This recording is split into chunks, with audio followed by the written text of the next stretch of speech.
Morning guys সকলোকে প্ৰথমে মোৰ চেনেললৈ স্বাগতম জনাইছোঁ। মই বৰ্তমান আহি পালোহি। এতিয়া বৰ্তমান ভাদৰ মাহ চলি আছে।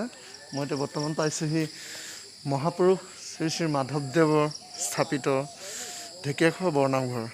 গতিকে আজি আপোনালোকক দেখাই আছোঁ ঢেকীয়াখোৱা বৰনামঘৰ ভিতৰৰ পৰিৱেশটো কেনেকুৱা। আৰু বৰ্তমান ভাদ মাহ চলি আছে। আমি খুব সোনকালে আহিছোঁ, ৰাতিপুৱা আহিছোঁ আমি, কাৰণ যোৱাকালি মাজুলীৰ পৰা আহিলোঁ। আহি পেলাই আমি যোৰহাটত থাকিলোঁ।